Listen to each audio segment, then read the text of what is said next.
രോഹിത ശ്യാമേ നമുക്ക് cake cut ചെയ്യാം.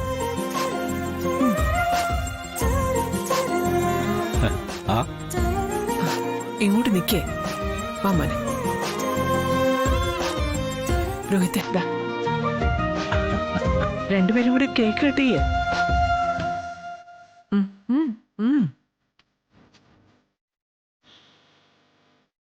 അപ്പോ എല്ലാവരുടെ ആശീർവാദവും അനുഗ്രഹവും ഞങ്ങൾക്കുണ്ടാവണമെന്നും അടുത്ത വർഷവും ഇതുപോലെ പരസ്പരം സ്നേഹിച്ചും സന്തോഷിച്ചും വെഡിങ് ആനിവേഴ്സറി ആഘോഷിക്കാൻ ഈശ്വരൻ ഇടവരുത്തട്ടെ എന്ന് പറഞ്ഞുകൊണ്ടും ഞങ്ങളെ ഏൽപ്പിച്ചിരിക്കുന്ന ഈ കർമ്മം ഞങ്ങൾ രണ്ടുപേരും കൂടി നിർവഹിക്കാൻ പോകുന്നു. പോരെ? മതി മതി, തകർത്തു മുറിച്ച്. ആ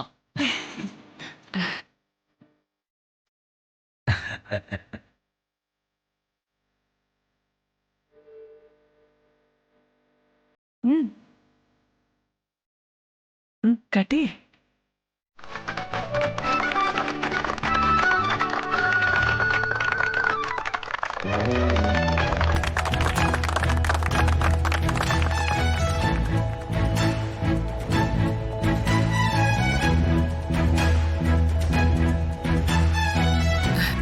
പരസ്പരം തന്നെയും കൊടുത്തോ?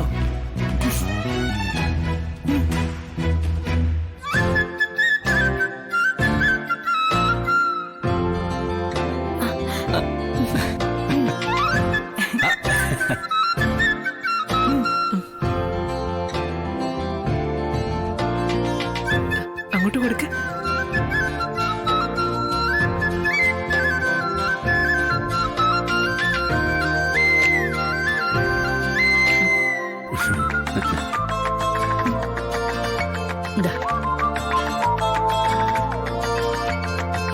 വിഷ്ണുവേട്ടാ, സത്യമേ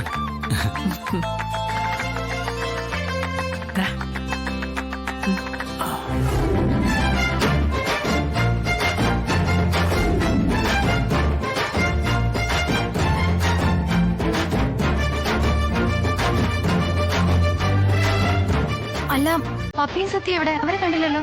അയ്യോ, ഞാൻ അവരെ വിളിക്കാൻ മറന്നുപോയി. ഞാൻ ഇപ്പൊ വിളിച്ചിട്ട് വരാം. ആ പൊന്നെ, എനിക്കൊരു ചൂടുവെള്ളം എടുത്തോണ്ട് വാ. ആ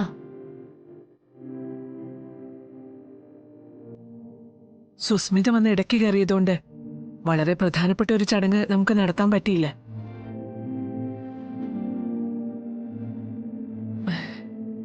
ഞാനതിപ്പം നടത്താൻ പോവാ.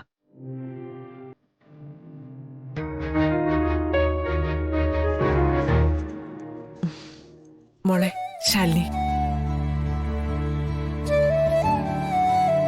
അപ്പോ നേരത്തെ പറഞ്ഞു നിർത്തിയെടുത്തൊന്നും തുടങ്ങാം. രാഘവേട്ടന്റെ അമ്മ എന്നെ ഏൽപ്പിച്ച അധികാരം ഈ നിമിഷം വരെ ഞാനത് ഭംഗിയായിട്ട് നടത്തിയെന്ന എന്റെ വിശ്വാസം. ഇനി അല്പം വിശ്രമമാവാം, ഇവരുടെയൊക്കെ സന്തോഷം കണ്ട് രാഘവേട്ടനോടൊപ്പം. എന്താ രാഘവേട്ട, അതിനുള്ള സമയമായില്ലേ?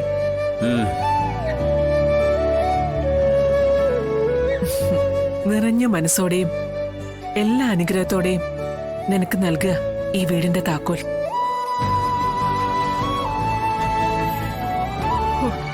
ഈ വീടിന്റെ അധികാരം ഞാൻ എന്റെ മൂത്ത മരുമകളായ ശാലിനി വിഷ്ണുവിനെ ഏൽപ്പിക്കുകയാണ്.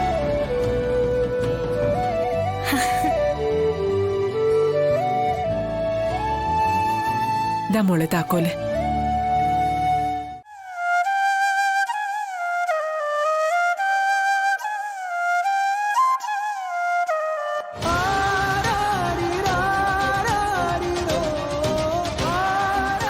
കേക്ക് കട്ട് ചെയ്ത് കഴിഞ്ഞോ?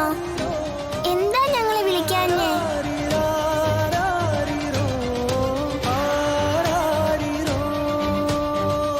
എന്താ അമ്മ സങ്കടപ്പെട്ട് നിൽക്കുന്നേ? അമ്മ ആരെങ്കിലും വഴക്ക് പറഞ്ഞോ? എന്തിനാ സങ്കടപ്പെടുന്നേ? എന്താ ഉണ്ടായേ?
എന്റെ ഈ മോളെ മറക്കാനായിട്ട് എത്ര ലക്ഷം രൂപയുടെന്ന് സത്യമ്മ പറഞ്ഞത്?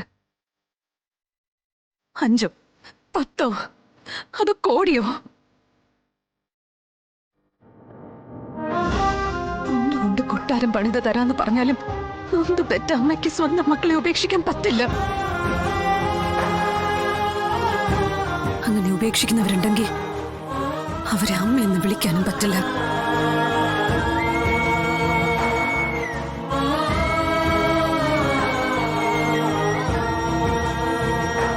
ഇതിനെ പ്രേരിപ്പിക്കുന്നവരെ എന്ത് പേരിട്ട് വിളിക്കണമെന്ന് സർവേശ്വരൻ തീരുമാനിച്ചോളൂ. കാരണം അവസാനം ഏറ്റു പറയേണ്ടതും കണക്ക് പറയേണ്ടതും അവിടെയാണ്.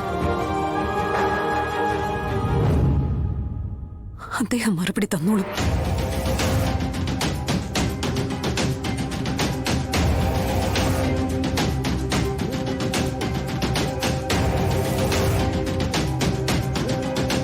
സത്യമേ, ഞങ്ങൾ വന്നപ്പോ മുതല് ശാലിനിയോട് കാണിച്ച എല്ലാ കാര്യങ്ങൾക്കും സന്തോഷം തന്നെയാണ്.